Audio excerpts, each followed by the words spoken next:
Good afternoon, everyone. Thanks for being here. Those of us who have traveled from colder climes, I feel like I've just gone through a sort of time warp mechanism where we've gone from one season into another, and I'm feeling appreciative and discombobulated by this heat. Well, thank you for being here for this panel. I'm Peter Canellis. I am at Valparaiso University. I'm the dean of the Honors College there, which is Christ College, and I've been there. This is now my fourth year. But this is my first time at this conference, so I hope for those of you who are also new to this conference, you're enjoying it as much as I am. Since this panel is going to look at the Lilly Fellows program through a couple different prisms, I thought that I would just begin today by laying out some of the details of the Lilly Fellows program for those of you who might not be familiar with it, so that you have some of the kind of structural background that will then be referred to by our three panelists. From its inception in 1991, the aim of the Lilly Fellows program has been to strengthen the quality and shape the character of church-related institutions of higher learning. To meet its goals, the Lilly Fellows program consists of three integrated initiatives. Together, these three initiatives foster an ongoing conversation about church-related higher learning and foster the development of future leaders in church-related colleges and universities. The first of these three initiatives is an ecumenical national network of 98 Protestant, Catholic, and Orthodox colleges and universities. This network sponsors an array of programs, including mentoring programs at member schools, faculty development grants, exchanges of best practices, regional conferences and prizes, as well as an annual national conference and an annual workshop for senior administrators. The second initiative is a 2-year residential postdoctoral teaching fellowship for accomplished young scholars who will be future leaders in church-related higher education. These Lilly Fellows,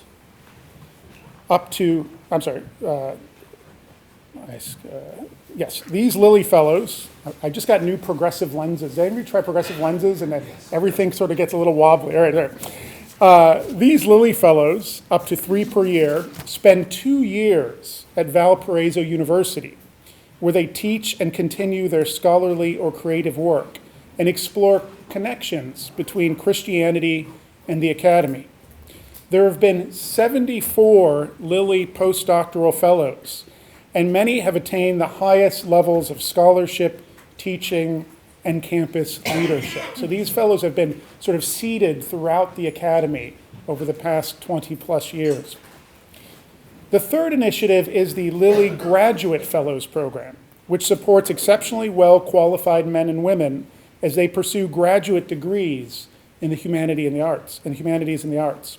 One of the papers will focus on this initiative, but briefly, Lilly Graduate Fellows participate in a 3-year program in which they meet regularly with a mentor, attend 4 conferences, participate in common readings and a long-distance colloquium, and receive 3 annual stipends of $3,000 to use at their discretion.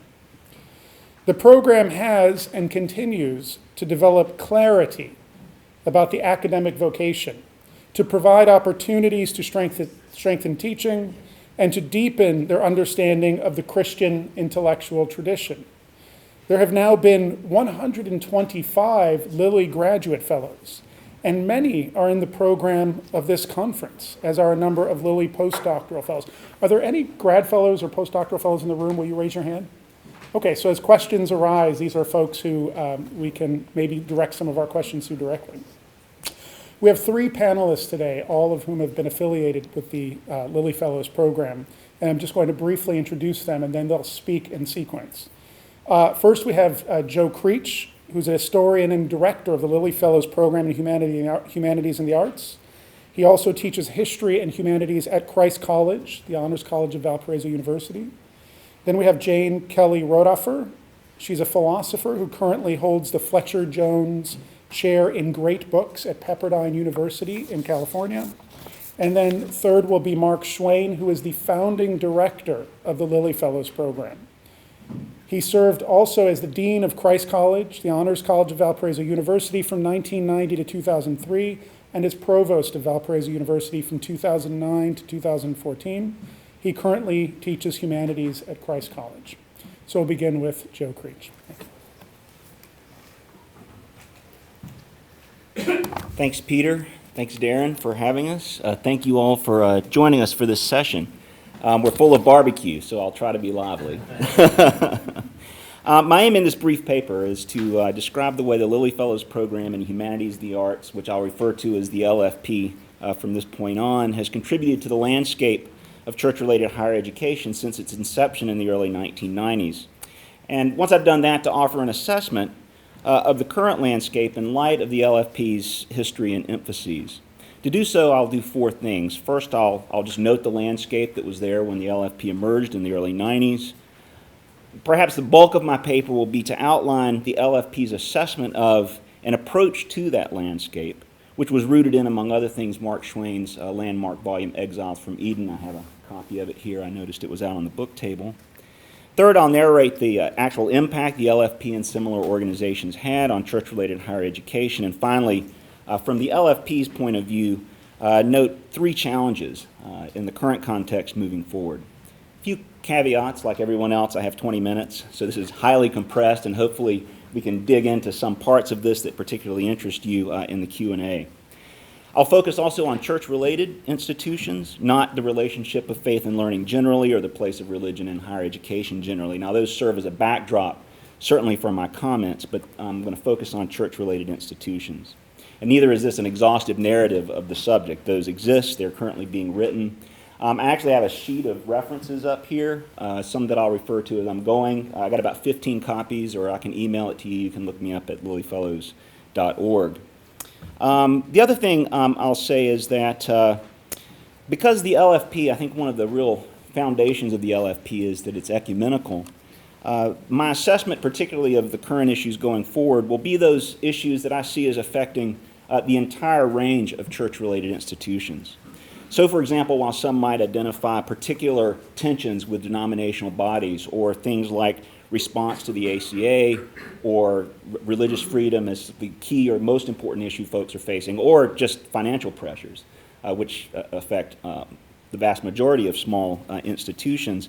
What I want to look at in particular are church-related institutions and church-related institutions across the board. So that's the sort of gestalt I'll be using here. Those things that we would all share in common as challenges and opportunities going forward. In terms of a thesis point, it's this. From the start, the LFP has not regarded the sacred secular divide and the resulting secularization declension narrative as the defining storyline of church-related higher education in the 20th century. Though that narrative, the events that prompted it, the conversations around it are certainly important.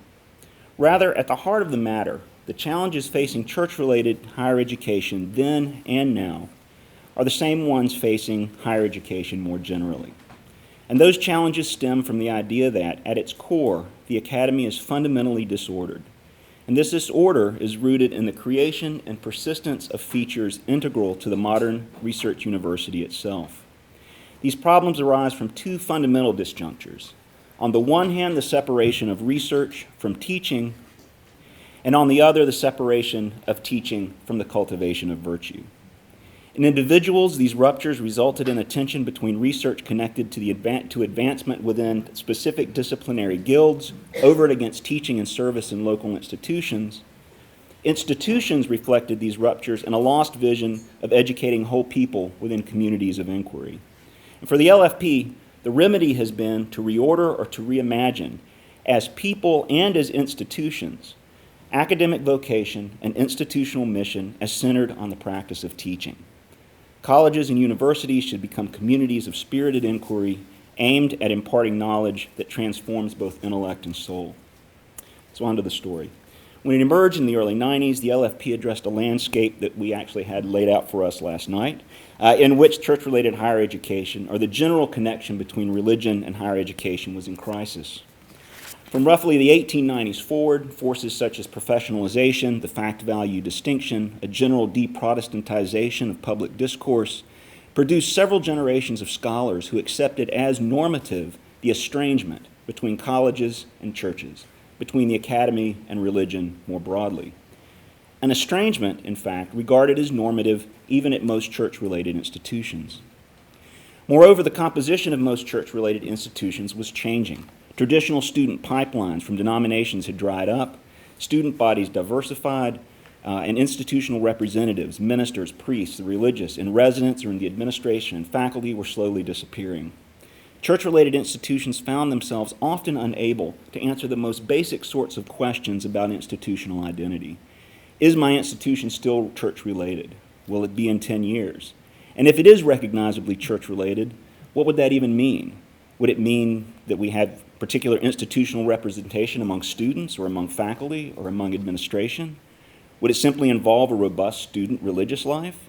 Would it result from faculty and student fidelity to certain propositions or statements? Would it involve some kind of self-awareness in thought and practice, or simply the vestiges of tradition? Overall, there were few opportunities to address these questions, particularly in an ecumenical context, and few resources for developing future faculty and administrative leaders in church-related higher education.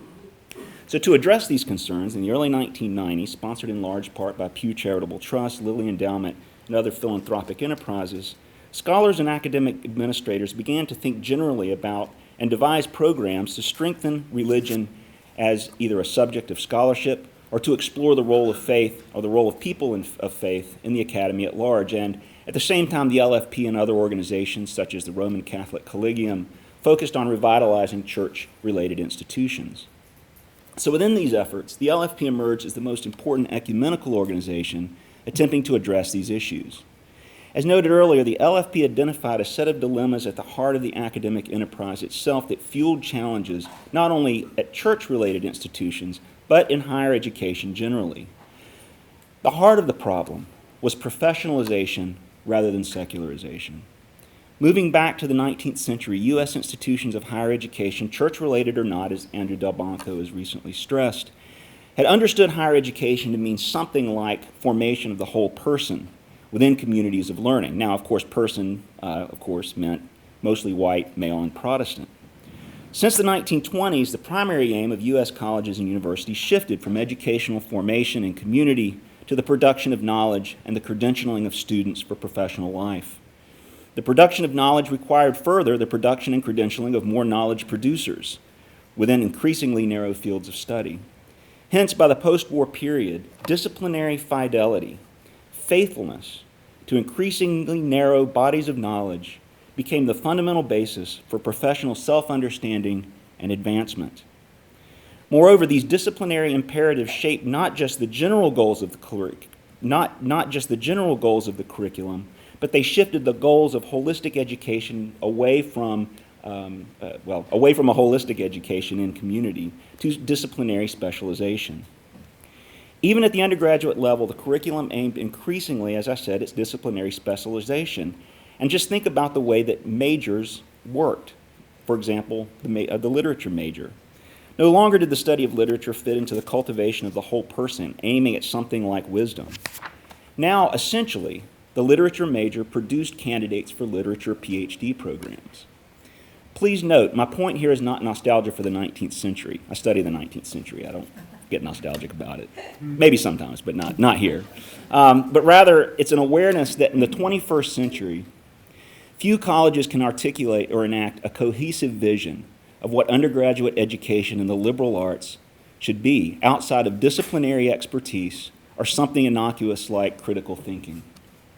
For the LFP, the critical observation was that both secular and sacred institutions shared these same fundamental assumptions about the nature of the academic vocation and the purposes of undergraduate education. Professors at Johns Hopkins, Baylor, Gonzaga, or Wheaton, all trained at the same graduate schools, adopted the same sense of what a curriculum should look like, and advanced professionally by the same rules. And for the LFP, this was the heart of the problem in church-related higher education, a basic disjuncture between the aims of disciplinary formation and allegiances on the one hand to the general purposes of undergraduate education and to specific locations on the other. This bifurcation furthermore made connecting explicitly Christian mission to the goals of education or to the curriculum all but impossible. Again, because primary allegiance of faculty is to the discipline. All of the rules of advancement are to the discipline and to their colleagues in the discipline, much less so to the folks at the local institution. Because the root of the problem was both personal or vocational and institutional, the LFP's programming had a dual emphasis on vocational exploration and institutional formation. The first emphasis on vocational exploration found expression initially in the Post-Doctoral Fellows program at Valparaiso University. This vocational interest was expanded to grants to promote faculty development on network campuses, and then in particular through the Lilly Graduate Fellows program. The second emphasis on institutions found expression primarily in the LFP National Network and in opportunities for conversation at its annual national events. This provided discursive spaces for campus leaders to think through and reinvigorate campus mission, primarily through faculty development. So this dual emphasis in the Lilly Fellows program, along with other initiatives in partnership with Lilly Endowment, Pew, and others, helped facilitate in a 25-year period nothing short of a genuine revitalization of religion on campus at public institutions and in Christian mission and in Christian mission at church-related ones. The general backdrop for this revitalization has been the realization that the 20th century, or at least 20th century higher education, was part of a general de-Protestantization of certain public discourses and spaces rather than an inevitable reduction of religious belief or spirituality tied to modernization. More specifically, we see this general revitalization of religion in public and church-related institutions alike, and the rise of religion as a general subject of social, scientific, or social, literary, and historical research, as well as philosophical inquiry. Public universities have recognized, especially since 9/11, that they must provide resources to meet the spiritual desires of their students, desires that, according to research at the Higher Education Research Institute, shows no signs of weakening. Secular proponents of the liberal arts, like Andrew Del Banco and Anthony Kronman, have insisted that higher education include personal formation. Such advocacy is meshed with curricular developments aimed at educating the whole person, such as service learning. In short, there's been a resurgence, certainly not without critics, of secular or sacred elements of transcendence and curricular interdisciplinarity, generally.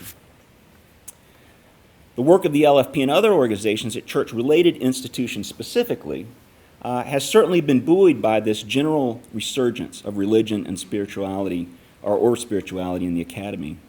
Even though specific belief and practice tied to traditional Christian faith is in decline among millennials, their general interest in spirituality has made church-relatedness, in some respects, gain a certain kind of market value.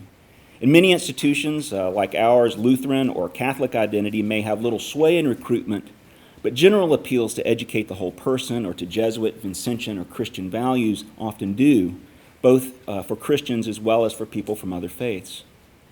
Furthermore, in order to clarify and strengthen mission, church-related institutions have strengthened student ministries, hired and mentored faculty for mission, founded centers, endowed chairs, and hired missions officers, often at the vice presidential level. In addition, national efforts such as the Program for Theological Exploration of Vocation and its follow-up organization, NetView, which we heard about today, have made theological reflection about vocation a central component in many places of undergraduate education. But for this integration to be effective, faculty at church-related places must also understand the mission and its impact on what they do in the classroom. And here the LFP, along with groups like Collegium, have played a critical role in helping campuses develop or mentor faculty at all levels, helping them to connect mission to teaching, research, and service. So in sum, the last 2 decades have seen a resurgence of religion and scholarship and teaching at both public and church-related institutions. And several of the works on here that are on this page are the research that demonstrate that. The LFP has been at the fore in this transformation, particularly at the level of faculty development for mission, and again, with recognition that professional formation rather than secularization has been the central driving point. That is, the LFP works from the assumption that faculty are the curriculum.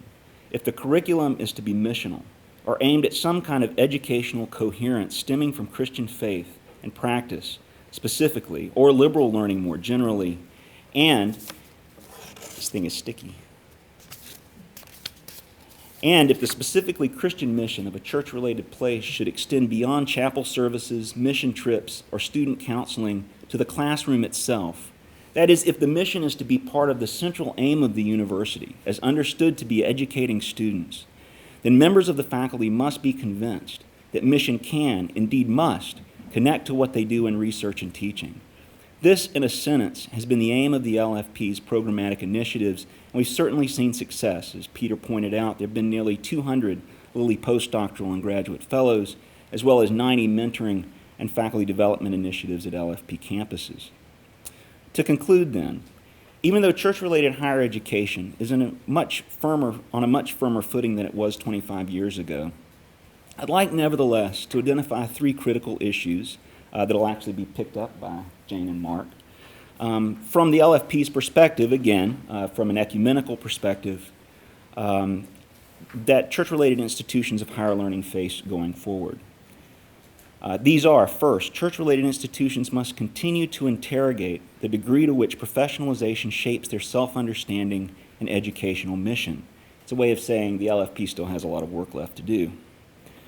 Two, church-related institutions must articulate and model a case for liberal education for the common good, grounded in Christian thought and practice. And finally, church-related institutions must continue to forge among faculty a lived vision of higher education rooted in communities of learning. I just want to very briefly expand these 3 points. Number one, church-related institutions must continue to interrogate the degree to which professionalization still shapes their self-understanding and educational mission. Again, a church-related institution might point to a sacred mission, intellectual tradition, or charism, or worldview that distinguishes it from a secular mission, tradition, or worldview, emphasizing what makes its mission uniquely Christian, and yet, all the while, adopt uncritically the basic assumptions it shares with those secular institutions regarding the aims and outcomes of undergraduate education. Assumptions that undercut or mute the impact of Christian mission on interdisciplinary undergraduate education and formation. In other words, many church-related institutions, even those with explicit commitments to hire people of faith, continue to adopt the priorities of the disciplinary guilds when it comes to the aims and outcomes of the curriculum or the markers of successful hiring, tenure, and promotion. And it sounds like I'm down on the disciplines. I'm really not. I love being a historian. Historians are the best, and I wouldn't want to be anything else. But nevertheless, there's a cost to disciplinary specialization, and that's what I'm emphasizing. Despite best attempts, Christian mission is often confined to certain reservations on campus, be they faith statements that do not connect directly to research and teaching, Catholic or Lutheran study centers, church vocational exploration offices, special Athens and Jerusalem communities, or campus ministries, which are often extracurricular or at best co-curricular. Moreover, this separation of mission from the curriculum is expressed institutionally in a division between administration and faculty, as administrators are often in a position to guard or own the mission, while faculty guard or own the curriculum, a tension that becomes most acute in hiring decisions. As an aside, even institutions, we find this over and over again, that require a commitment to a Christian faith or to a particular church for admission or hire, fidelity to particular faith statements and practice often do not themselves translate into integration of faith with scholarship and teaching. There continues to be, then, I suggest, at many church-related places, a disjuncture between the missional aspirations and actual undergraduate education and formation. The second point, moving forward, church-related institutions must be able to articulate and model a case for the liberal arts, a case for liberal education, for the common good, from a grounding in Christian thought and practice. As I said earlier, I'm not nostalgic about the 19th century, but again, presently there is very little in the way of a unified vision for the aims and purposes of liberal education at church-related or even public institutions. And there are 2 reasons why this is so important for church-related institutions, so important for them to be able to articulate and model a case rooted in Christian theology and practice. First, church-related institutions must give a theological account of the liberal arts to engage the public challenges to the liberal arts in general. As you know, one of the most formidable challenges facing small colleges and comprehensive universities, including church-related ones, is the growing public perception, as we've heard over and over again at this conference, that higher education is a public good only insofar as it is instrumental in, for example, job placement. This instrumentalization of liberal learning, coming from both the right and the left, is a challenge to all of higher education in the liberal arts and to the professional disciplines, I think, as well. Church-related institutions must be able to articulate why liberal arts matter, why liberal learning contributes to the public good. Note that I'm not just stressing why liberal arts matter, but why liberal arts contribute to the public good. Moreover, many of the academic and religious freedom issues faced by church-related colleges result in part from theological fuzziness regarding these institutions' relationship to the common good or public good. Centering the narrative of church-related higher education on secularization only further obfuscates this task, since the narrative has a tendency to cast liberal learning or the public good as inherently threatening to the advance of Christian mission. Second, that is, my second reason for why we must articulate as church-related institutions a vision like this, is connected to my last point about religious freedom. Churches must give a theological account, I'm stressing theological account, of the liberal arts in order to negotiate their relationships with their founding institutions. These relationships are in tension on the one hand because of historical contingencies, but on the other, and perhaps more centrally, these relationships are often in tension, that is, the relationship between church-related colleges and universities and their founding orders or institutions, because the aims of liberal learning and education for the common good are often at fundamental odds with the aims and mission of founding institutions. And what do I mean by that? Religious institutions, churches, exist to, among other things, and I stress among other things, preserve traditions of religious thought and practice. And given the current statistics on declining adherence to religious tradition, this function is as important as it has ever been. Nevertheless, from Socrates on, at least one purpose of liberal learning has been to question tradition.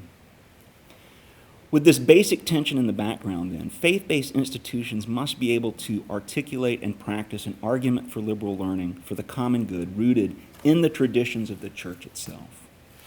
And finally, in keeping in mind the core contention in the LFP that faculty are the curriculum, the faculty embody in the vocation of teacher and scholar the very aims of higher learning, the third challenge is to reiterate that the way to enact a solution to these first and second issues that I've just raised is for faculty to undergo a kind of formation in which they recognize the gains but also the costs of their own disciplinary isolation and professional allegiances, while at the same time understand and embody in thought and practice a vision of education within a community of learning.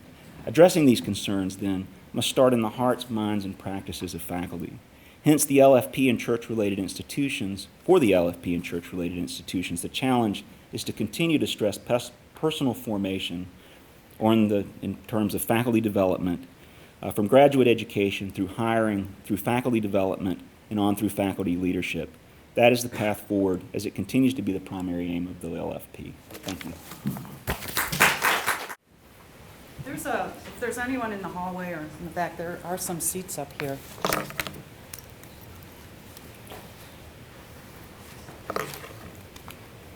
I'm going to ask you to put your Dante hats on for a moment.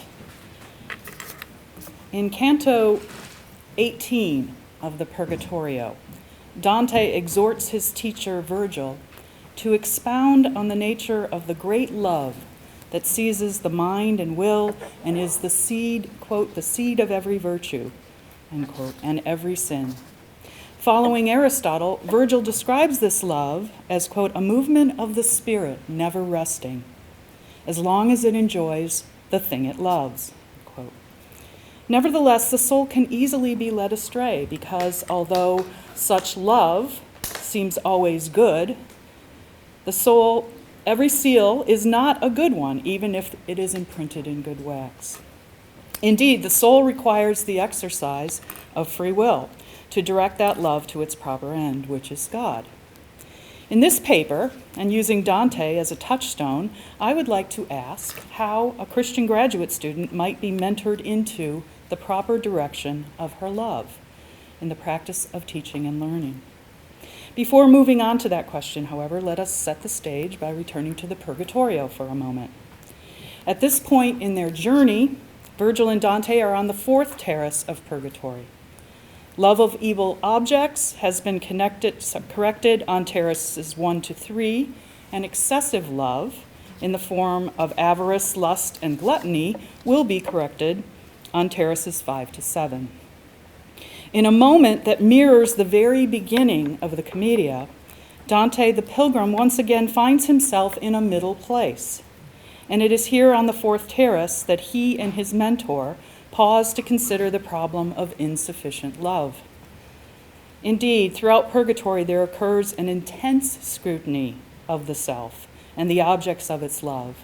And while that self-scrutiny is coupled with a gazing on divine art as the penitents progress around the terraces, we must recall that the pilgrim has only recently left the souls who looked upon their fellows with invidia, a kind of seeing against that is the heart of envy.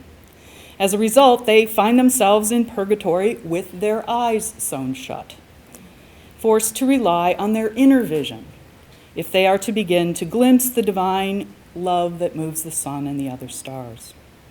As a kind of pivot in the process of purification, from outer seeing to inner seeing, inner vision, from amor sui to amor Dei, the fourth terrace seems an apt metaphor to describe the place many Christian graduate students find themselves in as they struggle to claim a larger horizon in which to understand their journey through the intense and often dispiriting process of professionalization. In what follows, I will suggest that the tradition of Christian humanism, in which the Divine Comedy plays an important role, has much to offer the graduate student who is searching for the right direction of her love. At its best, the tradition serves not merely as a shield against the existential isolation and disciplinary narrowness that can lead to disillusionment, but an invitation into a deepening of both interiority and community.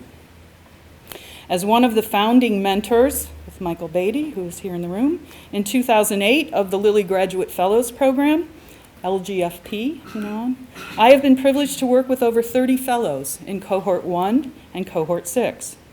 I will suggest that the LGFP's cultivation of the practice of Christian hospitality, combined with its recovery of the tradition of Christian humanism through colloquia, conferences, and individual mentoring, allows graduate students to recover that inexhaustible inner domain that gives our lives meaning, while at the same time bringing them into a community whose shared love of the Christian tradition and of one another in loving that tradition provides a larger horizon in which to situate their love of teaching and scholarship. In nurturing those practices and virtues that enable a graduate student in the humanities or arts to name her heart as a teacher-scholar, and thus to expound the great love that Dante speaks of, a love which should animate the process that we know as Christian higher education. Part 1, egg sandwiches and smallness of soul. Metaphor as a stay against isolation and despair. The Lilly Graduate Fellows Program is built on a cohort model, and each group of 10 to 16 members is comprised of young men and women who have a bachelor's degree in the humanities or arts from schools within the Lilly network, and are interested in themselves becoming teacher scholars at a church-related college or university. Over the course of 3 years, each cohort is led by 2 senior scholars from network schools. Together, they implement 4 conferences and a bi-weekly online colloquium, as well as forming mentoring relationships with individual fellows through frequent phone conversations. The online colloquia draw on classical works of literature, philosophy, art, and theology, including such authors as the Desert Fathers and Mothers, Augustine, Dante, Dostoevsky, Tocqueville, Flannery O'Connor, and Simone Weil, as well as books and articles by contemporary authors like George Marsden, Marilyn Robinson, Charles Taylor, Rowan Williams, Paul Griffiths, Rebecca DeYoung, L. Gregory Jones, and Christine Pohl.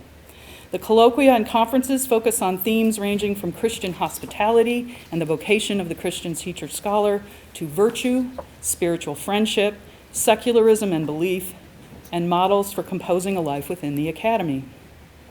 Mentors provide counsel and aid to individual fellows as needed about all aspects of their graduate education, their sense of vocation, and their eventual placement. Reflecting on the first 7 years of the LGFP, Joe Creech writes, quote, "From the very start, this has not been a program intended to shelter graduate students from the academy. Rather, the LGFP is the only purposefully ecumenical program dedicated to fostering a deep theological engagement between academic professionalization and Christian ideas and practices. Fellows gain perspective on the ideas and practices of Christianity that can inform a life of teaching and scholarship well lived. Perhaps most importantly, they gain a glimpse of the long view, how to succeed not only in the academy but in life more generally. This all happens in a community of mentors and fellows reading and learning together." This larger horizon that Joe speaks of is very important. To conjure the landscape in which such a horizon figures, in what follows I will draw on the interior reflections, written reflections, of LGFP fellows themselves, as well as the texts that have nourished them. Regarding the need for a broader horizon, one fellow stated in a recent reflection, quote, "The LGFP has challenged me to take a much longer, more complex view of what it means to become a Christian scholar teacher and to see it as a process.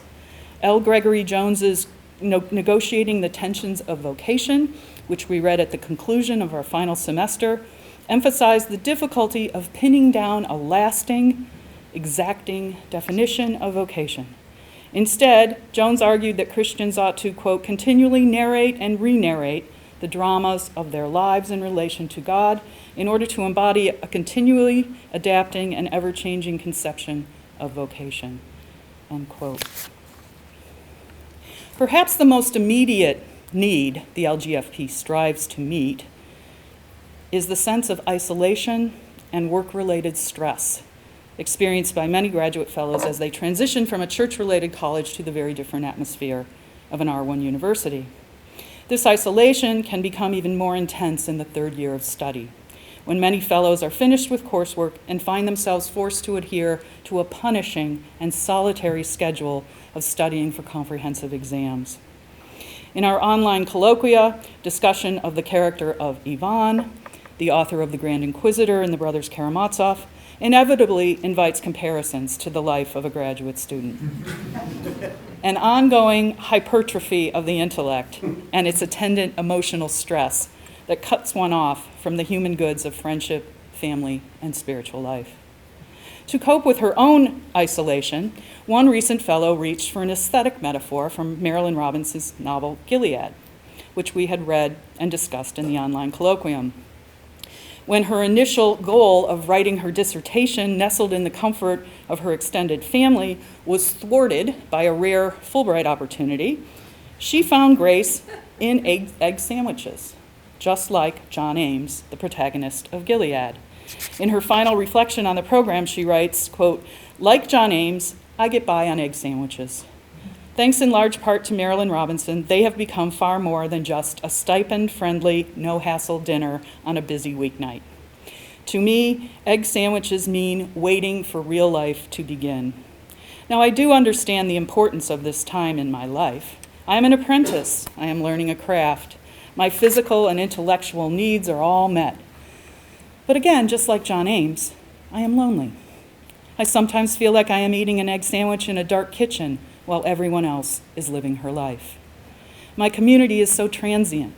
People graduate, drop out, or move away. They are too overwhelmed by work to make time for a lunch date.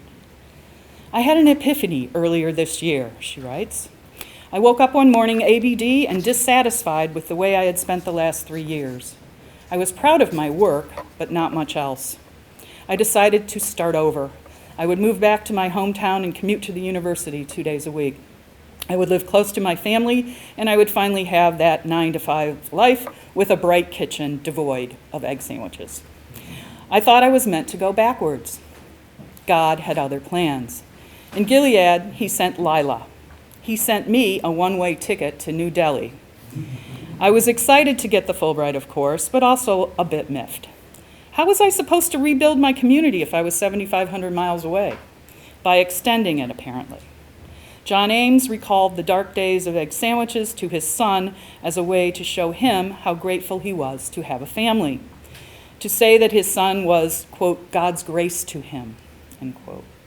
Like Ames, my life won't always consist of egg sandwiches.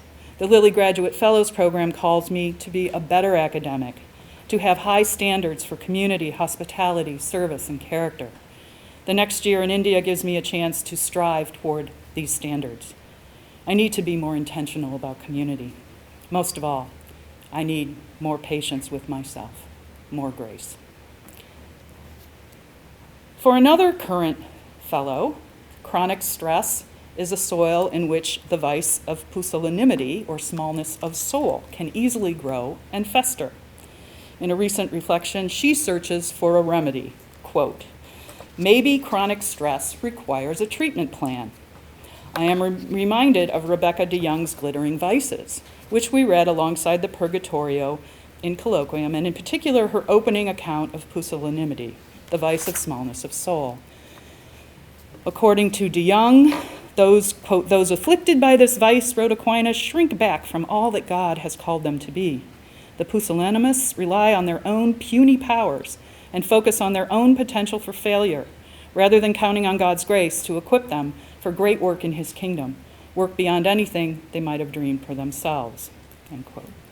This graduate fellow found a remedy for pusillanimity in the ancient practice of Lectio Divina.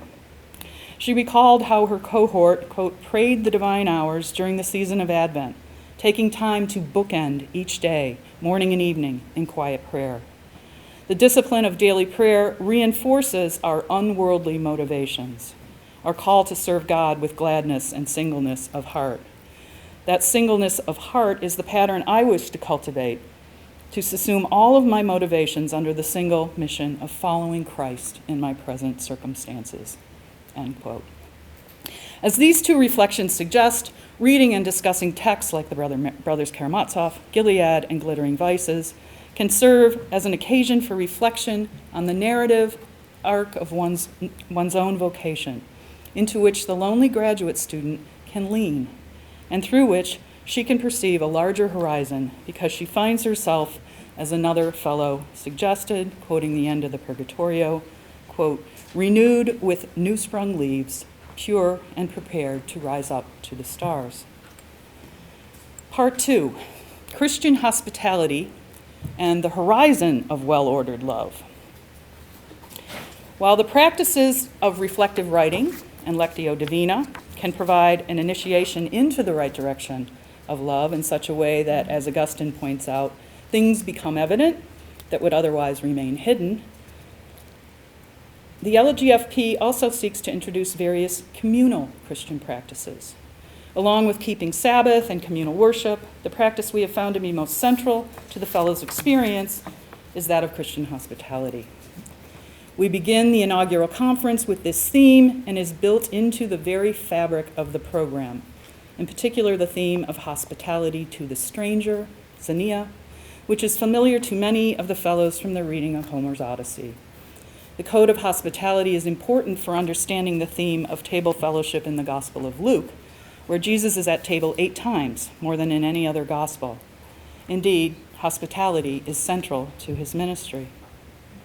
The focus of our conversation on the Gospel of Luke is chapter 24, which takes place on the road to Emmaus, as 2 of the disciples leave Jerusalem, disappointed and disillusioned, having abandoned the way on the very day that the promise of Jesus' entire life was being fulfilled, the day of the resurrection. Jesus draws near and walks with them, but he is a stranger to them. Quote, their eyes were prevented from recognizing him, end quote.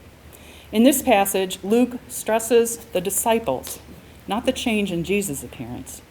Their eyes were prevented from recognizing him. The notion of being a stranger to a new place and community, as well as that of welcoming the stranger in the faces of students, is one that graduate fellows can easily identify with. But the question of truly recognizing Jesus is one that requires an understanding of Luke's use of the Greek word epignosko. It means to realize or really know, and suggests thorough, unassailable, and trenchant knowledge not of a fact or metaphor or concept, but of a person.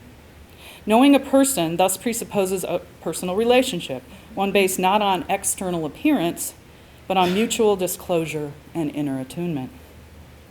The final transition from seeing to truly knowing Jesus in Luke's gospel occurs in the context of hospitality, when Cleopas and his companion, following the example of Jesus facing the crowd of 5,000, invite him to stay, meno, to dwell with them. The true test occurs when the three are at table. Given the centrality of Jesus' meal ministry in Luke's gospel, it makes sense that the disciples would recognize the stranger as the resurrected Christ in the very moment, quote, he took bread, blessed, and broke it, and gave it to them, unquote. Luke goes on to say that, quote, their eyes were opened, and they recognized him. Same word, epignoskon. When the two disciples returned to Jerusalem and joined the 11, they tell, quote, what had happened on the road and how he had been made known to them in the breaking of the bread. Same word. Practicing hospitality with the living Jesus turns out for Cleopas and his companion to have been merely a rehearsal for the real test of recognizing Jesus, a test not of seeing, but of having their eyes opened.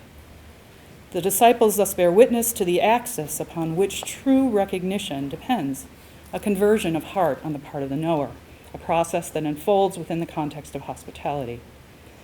Such a reading of Luke can become a guiding metaphor for graduate students seeking to pursue their vocation as Christian teacher scholars amid the competing claims of dissertation advisors, disciplinary guilds, and the cynical culture that permeates graduate study in the humanities. Hospitality is modeled over the course of 4 conferences and a reunion conference that takes place in the Graduate Fellows' 5th year. Mentors set the table in such a way that 1 full day of each summer conference is devoted to shared worship and prayer, and to cultivating friendships via shared activities from hiking and canoeing to city walks and even fly fishing. Friendships are resumed, stories told of trials overcome, and gestures of commiseration proffered back and forth. Much of this dialogue takes place over long, leisurely meals. The community that is created around these practices informs and illumines the lives of these young teacher scholars for years to come. A fellow from Cohort 1 who just completed her first degree of teaching at a large secular university recently shared the following reflection. Quote, graduate training can often instill in us a sense of colleagues as competitors for scarce resources. The LGFP provided an alternative view of colleagues as friends and mentors in a shared intellectual effort and helped us to adopt practices like hospitality that would develop these relationships. While it seemed an odd choice to me at the time, I have drawn heavily on this notion in my first year. Teaching issues of war and peace in an international relations course inevitably brings with it disagreement. I wanted to create an atmosphere of honest inquiry rather than contentious debate. Thinking about Virgil's hospitality to Dante or the hospitality the Desert Fathers offered to pilgrims has helped me think about the hospitality I want to show my students and encourage them to show one another. The LGFP provided a space in which I was able to develop a set of practices and relationships with other scholars that I hope have translated into a rich classroom experience for my students. End quote. This young teacher scholar already understands that hospitality is at the center of a nexus of practices, including collegiality, curriculum development, and teaching. Such an understanding will allow her to remain faithful to her vocation, despite the inevitable twists and turns her career may follow. Perhaps it is the receptivity that hospitality opens up that accounts for the fellow's preoccupation with pride and its antidote, the virtue of humility. In keeping with Gregory the Great, Aquinas, and other medieval thinkers, Dante depicts the vice of pride in his Purgatorio as the gravest of all sins, one that is woven into the very fabric of the human condition. Addressing all Christians who have turned away from God in pride, the poet cries, quote, what makes your mind rear up so high? You are, as it were, defective creatures, like the unformed worm, shaped from the mud, end quote. This canto provokes spirited discussion in the biweekly colloquium as fellows grapple with the kind of self-promoting culture into which they are being initiated. From showing off the depth and breadth of one's knowledge in seminar to name dropping, to ceaselessly talking about one's work, proud academicians are far from the Corbel-like figures depicted by Dante, stooping penitentially under the crushing weight of boulders, quote, hunched over more or less, depending on the burdens on their backs, unquote. The discussions of pride highlight its attendant virtue of humility, which is for many of the fellows rooted in the same soil as Christian hospitality. A soul receptive to the presence of God in hospitality is a soul that is at least attuned to the vanity of pride in its own accomplishments. While the readings, online colloquia, and conferences do much to inspire and sustain fellows as they enter the professoriate, attention to the more technical aspects of teaching is also a frequent need expressed in mentoring conversations and conferences. Graduate students in the humanities, most of whom are required to work as either teaching assistants or instructors of introductory courses, often find themselves both unprepared and uninspired by the theory-based pedagogy seminars many graduate departments have instituted in response to criticism that they are not preparing their students for the increasingly diverse and complex milieu of the contemporary college classroom. 8 years into the LGFP, one of the most important findings regarding the formation of the Christian scholar teacher is the importance of a mentoring relationship with an experienced and hospitable professor, one who is willing to listen to and hear vulnerability, the questions and fears that lurk behind even the most confident posturing in the classroom. In one rather humorous reflection, a fellow speaks of the dawning insight that he talks too much. But his self-knowledge and determination to experiment with new pedagogies are themselves rooted in a commitment to the practice of hospitality. Quote, my experience leading discussion sections suggests I have much to learn, he writes. First of all, I like talking. This can be a virtue, enabling me to thrive in discussion, but it can also be a vice, causing me to crusade into every silence and confidently plant the flag of my opinion on the matter. This is especially dangerous as a teacher.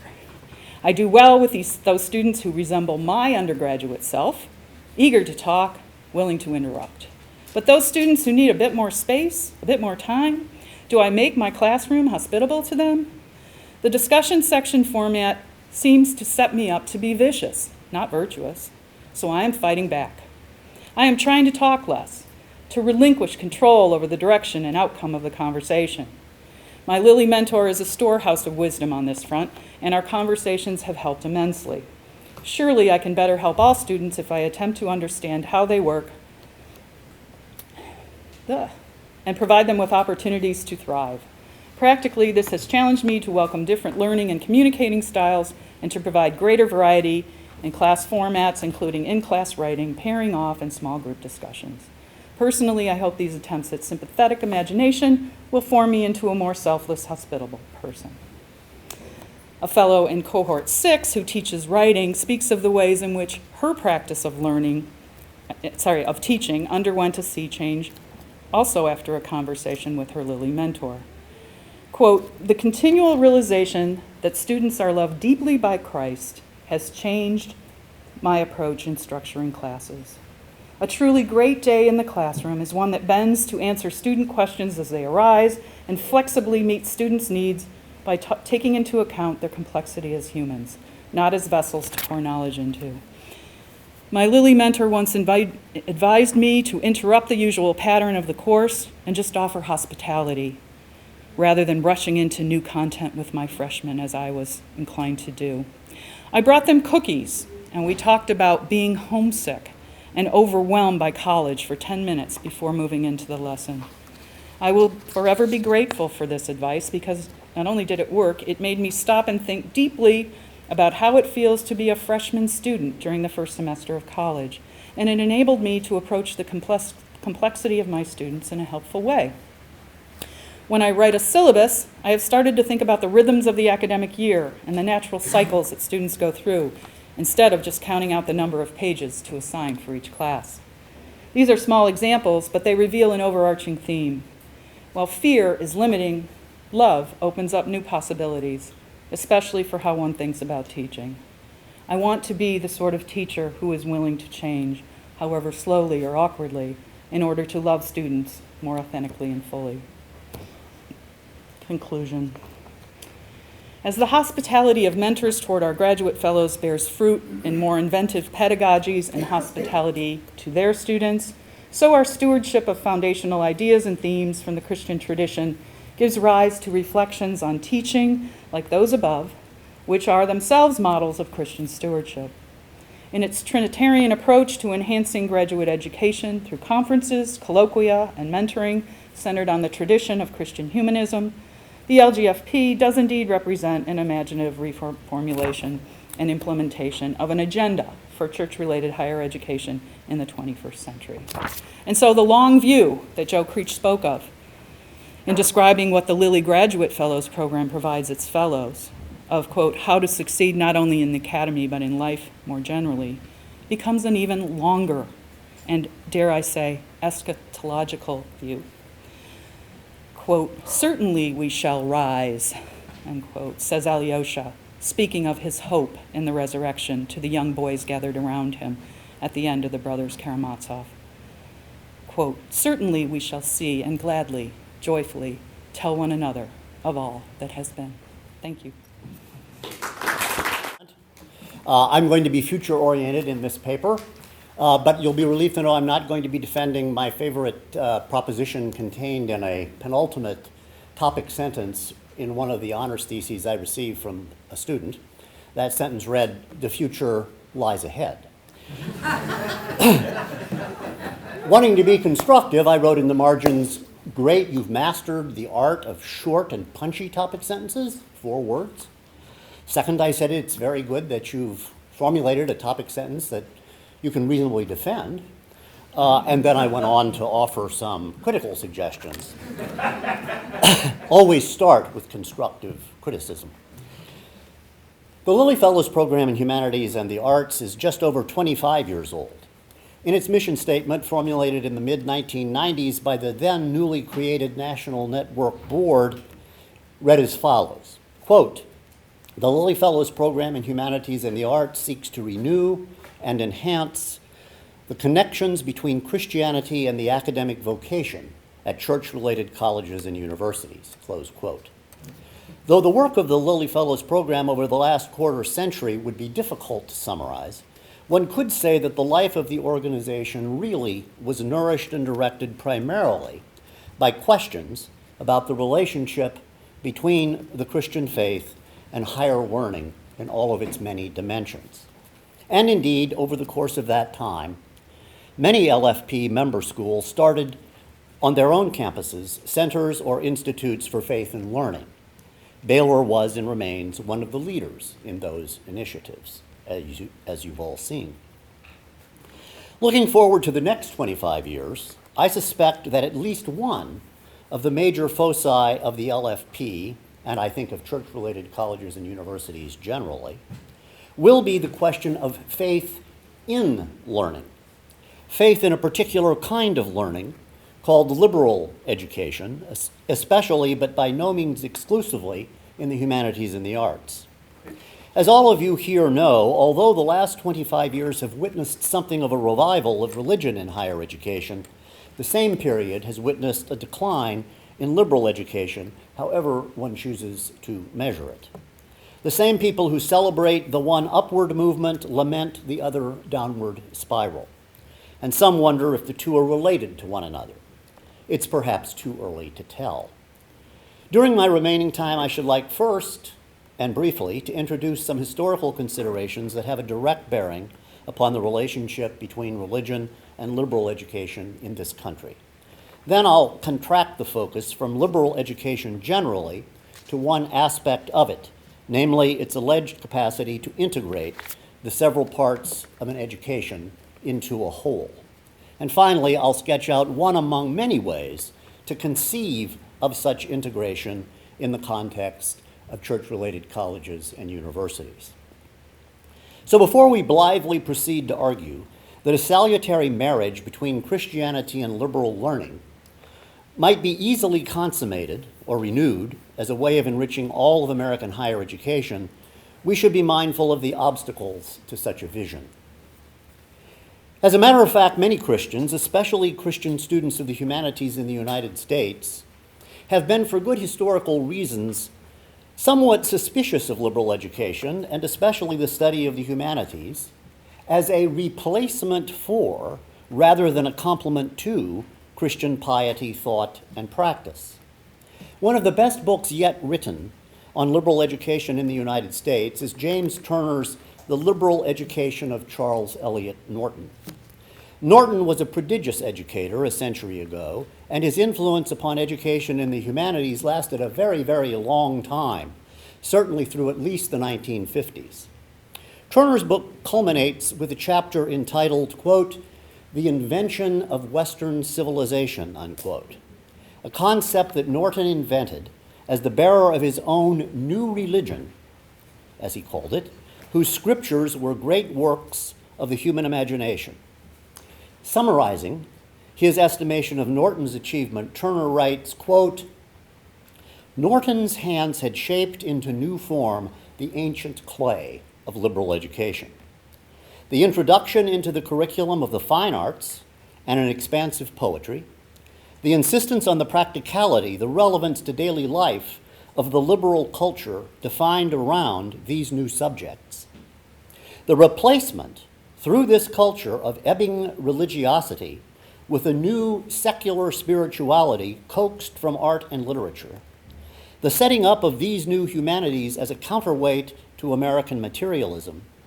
The use of the humanities to expand the sympathies of students beyond their own class and community, their own time and place. The invention of the idea of Western civilization to provide a matrix for such cosmopolitan sympathies no American teacher had ever attempted, much less completed, so astonishing a work. Norton did not work alone. Untold numbers of instructors in colleges across the country helped him to craft component pieces, but he sculpted them into the whole," unquote. Norton himself was, of course, reacting against another development within the emerging research university of his time. Indeed, one way to tell the story of the emergence of the modern research university is to chart the gradual disappearance of at least the gradual occlusion of the traditional aims of higher education, the formation of character and the transmission of knowledge and skills, and their replacement by a third one variously called Wissenschaft, or making knowledge, or conducting original research.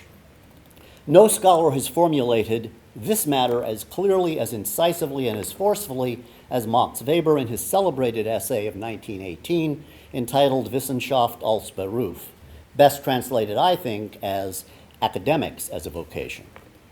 In that essay, Weber made it quite clear that the aim of education was to master all things by calculation, that the character of academic rationality was purely instrumental in character, that questions of ultimate concern and ultimate end should have no place in a university education, and that the principal academic virtues were clarity and rigorous devotion to the methods of one's academic discipline, and that, quote, "Unless you believe that the fate of your soul depends on whether or not you make the correct conjecture at the next juncture of your manuscript, you have no calling for academics, and you should do something else."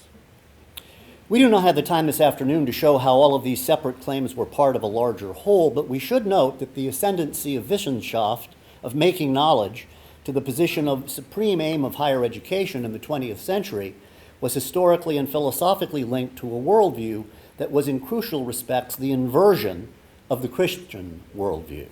It proposed nothing less than an austere devotion to a calling in a world without God, to discipline without piety, to clarity without charity, to a kingdom of means with no reasoned concern for ends, to the replacement of the creator by the creative powers of the creature.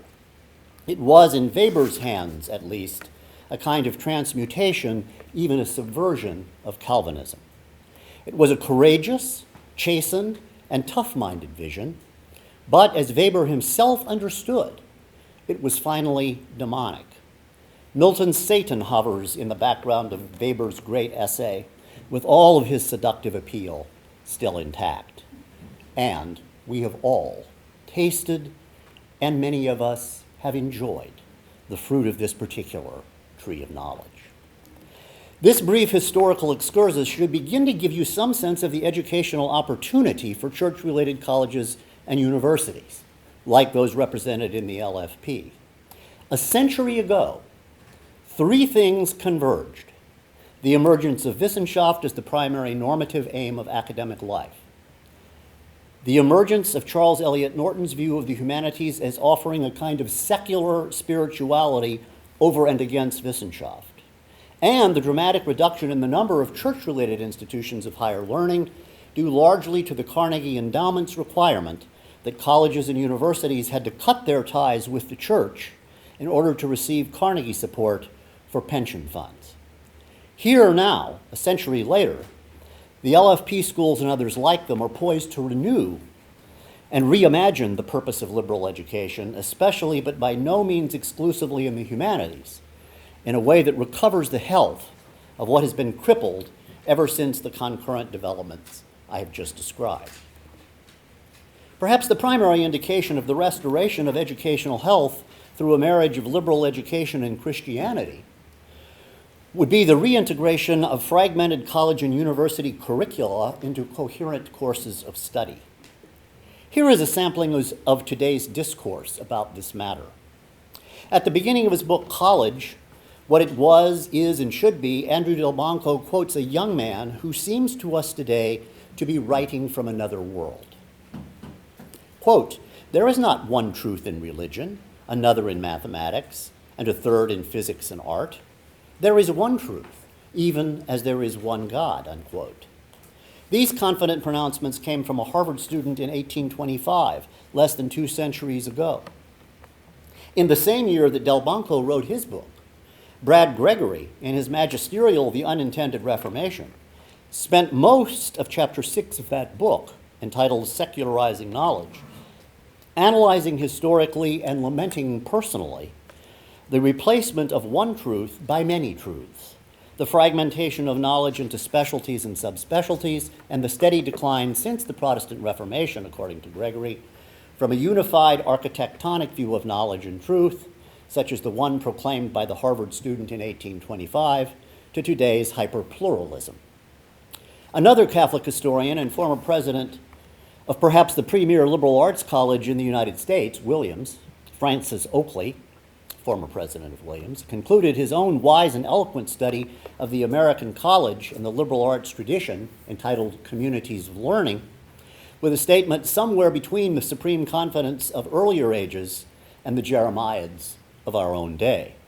Quote, "We would do well under such unpromising circumstances, and as we go about our educational business, to draw a moment of departing comfort from the words of Alfred North Whitehead, words that relay the harmonics of a larger hope, of that faith in reason, that trust that the ultimate nature of things lie together in a harmony which excludes mere arbitrariness."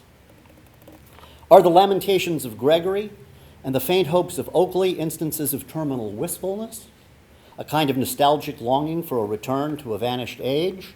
Or are they instead, as I think they are, summons to action, to efforts to recover or reenact some semblance of unity and integration in a liberal education, especially, for our purposes, a liberal education grounded in the humanities, the arts, and the Christian tradition? For most of Western intellectual life, since the Middle Ages, unity of truth and, closely related to it, integration among the several arts and sciences depended upon a hierarchical arrangement of domains of learning with either theology or philosophy at the top of the hierarchy. Unity of truth was to be achieved through a kind of metaphysical or theological synthesis of the several findings and methods of the other arts and sciences. For Catholics, the philosophy was Thomism and later Neo-Thomism. For Protestants, integration took place in the legendary capstone courses in natural and moral philosophy that were typically taught by college presidents. By the time of Cardinal Newman and the idea of the university, unity of truth had become more and more social than an intellectual project. The several arts and sciences provided general knowledge. By coexisting together on the same university campus and by mutually informing, correcting, and enhancing one another, They formed an encyclopaedia, a circle of learning with theology and philosophy constituting two parts of the circle, along with the other arts and sciences, not standing above or outside of the circle. The integrative work went on, not in theology or philosophy classrooms, but through elevated and serious conversations in the several colleges that were brought to bear upon old and contemporary questions that the several perspectives together that informs the students' studies constituted general knowledge. Now, for various reasons, some of them obvious, neither of these two strategies for integrating the liberal arts and sciences is likely to succeed today, although both strategies are still pursued on a few campuses. Neo-Thomism, which provided the integrative glue for much of the modern period at Catholic colleges and universities, has become just another theological or philosophical perspective among many, so that even Alistair MacIntyre, certainly one of the foremost Catholic philosophers who's written about education from an Augustinian Thomistic point of view, when he gives the Gifford Lectures in 1988, later published as 3 rival versions of moral inquiry, thinks that his ideal of the university should contain 3, not 1, moral perspective to unify the discourse. We are not likely at any time soon to see college presidents offering capstone courses in natural philosophy or moral philosophy based on Scottish common sense philosophy and a strong dose of Protestant piety. And the vast majority of American college students do not live in residence halls that feature common and civilized conversation over meals. If we are to recover or invent a strategy of integration, we should perhaps consider not metaphysics or theology, much less communal living, but ethics, more exactly Christian virtue ethics, as a way toward integrating the course of study that many students take. This strategy would preserve some of the most important features of earlier strategies, for example, the use of Thomas Aquinas and the insistence that pedagogy is as important, if not more important, than curriculum reform in any effort to recover integration of studies. Time permits only a radically condensed version of the proposal to turn ethics rather than metaphysics or theology to integrate courses of study at church-related colleges and universities. The proposal would elevate the cultivation of one of the intellectual virtues, Christian prudence or practical wisdom, as the primary aim of a liberal education, including a liberal education combined with professional study. Christian practical wisdom includes good deliberation leading to good judgment, the ability to choose to do the right thing at the right time in the right way for the right reasons. And practical wisdom is formed in our bodies and our feelings as much as it is in our minds. Now, if we think that the cultivation of such practical wisdom ought to be the primary aim of a college or university education, what's to be done? Some Christian colleges and universities have already organized an entire course of study around the virtue of Christian practical wisdom. Gordon's Honors College program, the Jerusalem and Athens Forum, was founded in 2003 with a curriculum designed in part to cultivate within students the virtue of practical wisdom. One of its founders, Professor Tal Howard, used St. Thomas Aquinas' definition of the various parts of the virtue of practical wisdom to think about the functions of various courses. Aquinas had defined 8 constituent parts of prudence.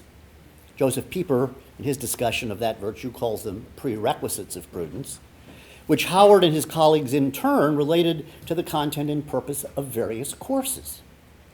Aquinas had defined the 8 elements of prudence summarized by Professor Howard as follows: intelligence or intelligentia, a correct understanding of first principles; shrewdness and quick-wittedness; solertia, the ability to size up a matter quickly; discursive reasoning, ratio, the ability to consider and compare alternative possibilities; foresight, providentia, the capacity to estimate whether a particular action will lead to the realization of a goal; circumspection, the ability to take relevant circumstances into account; precaution, the ability to mitigate risks and avoid foolish outcomes; teachableness, a disposition of mind that seeks out and recognizes reliable authorities; and finally, accurate memory, the ability to remember what is true to the reality of the past.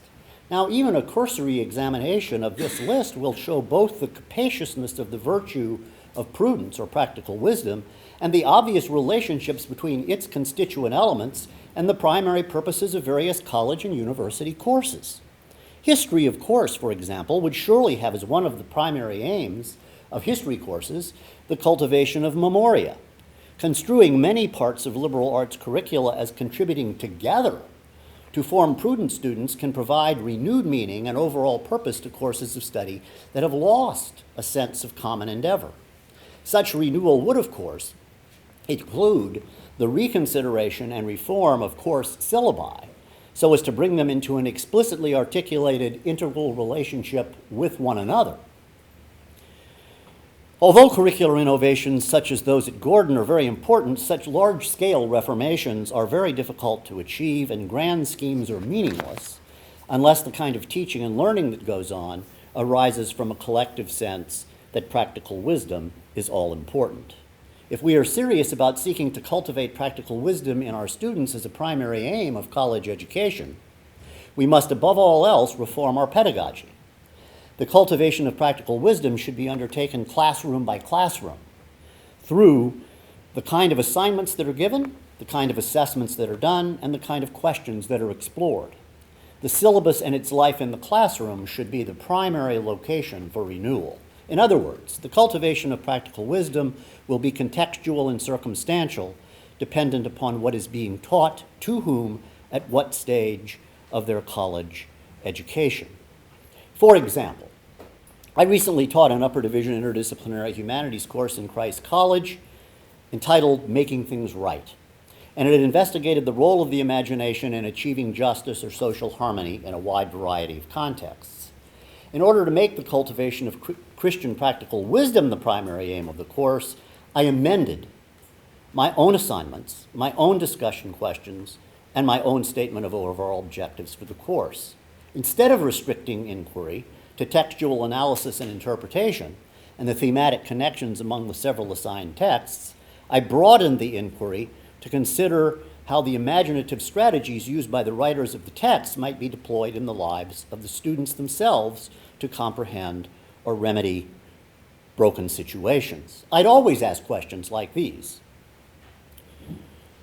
How does Norman Maclean order his complicated story of young men in fire so as to provide consolation to himself and his readers? Or, why is it so important to Maclean that he be able actually to find a story in Man Gulch instead of simply inventing one or imposing one upon the materials he has discovered? But I now added discussion or examination questions like the following. Quote, how do Maclean's intricate and extended imaginative efforts to come to terms with a natural catastrophe strengthen your own resourcefulness in coming to terms with natural catastrophes in your own life, including disease and death? These amendments were not revolutionary. On the contrary, they simply invited students to discover how critical reflection upon their lives could make them better readers, and how becoming better readers could in turn enable them to make better choices. These invitations were not an effort to make texts relevant in some kind of simple and straightforward way. Rather, course materials and assignments were designed to enlarge and strengthen the students' imaginations so they could in turn be more imaginative in their efforts to remedy wrongs, mend broken relationships, or otherwise advance human flourishing. And I'm going to exercise some prudence now, because though I have a couple of pages more, you won't have any time for questions if I read them. So you've gotten the gist of my paper. I think there's no more important addition, and I'm going to step down now and invite you to ask questions. Thank you.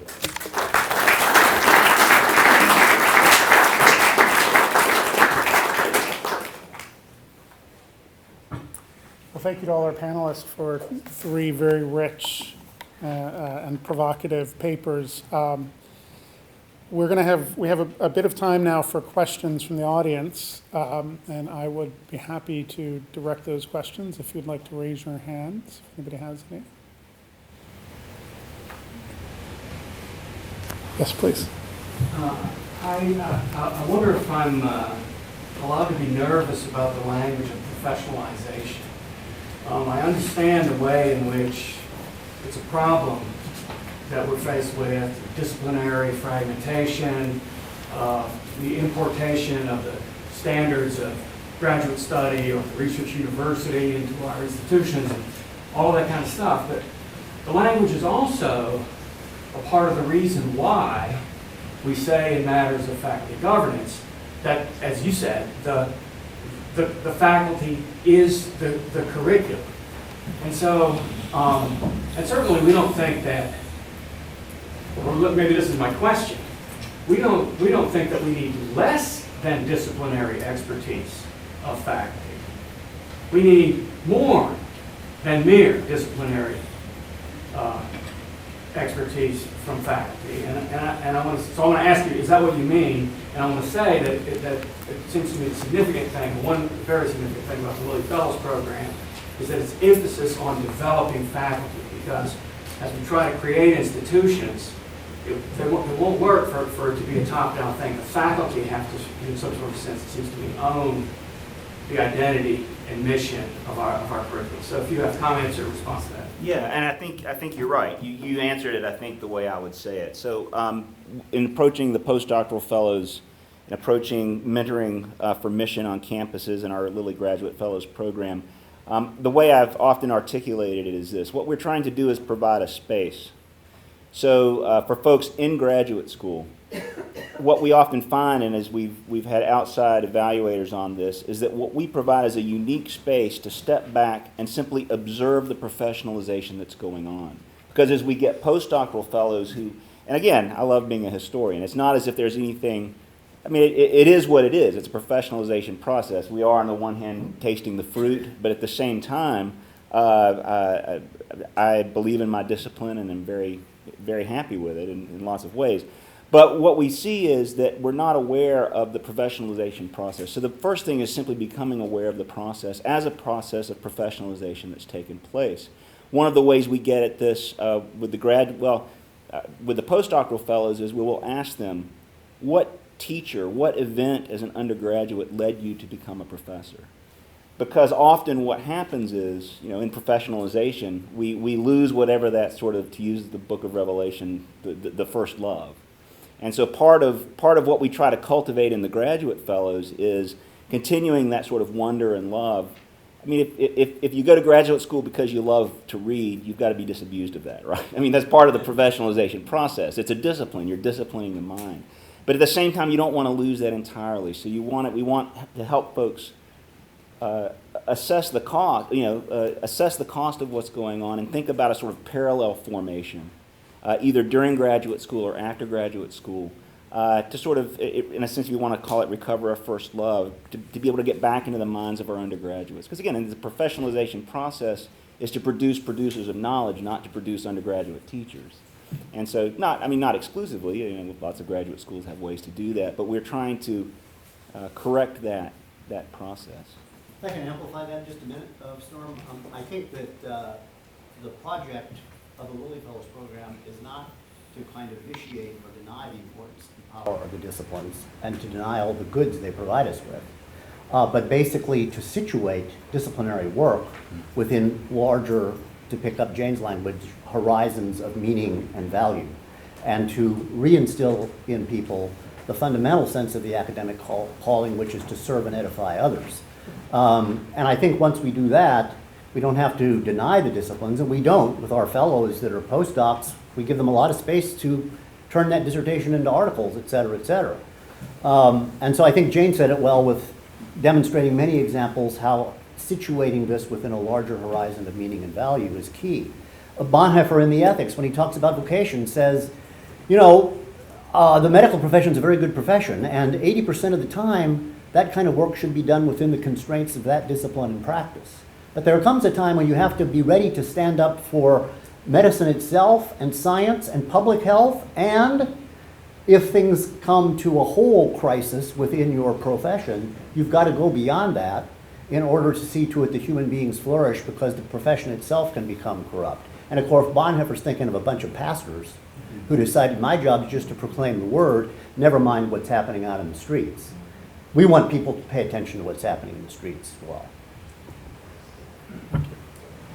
Joe, you mentioned that for the Lilly Fellows program, the faculty are the curriculum. I was wondering if you could just expound on that a little bit more. Sure. Well, I think fundamentally what I mean there is I'm thinking about many conversations actually with Shirley in NetView.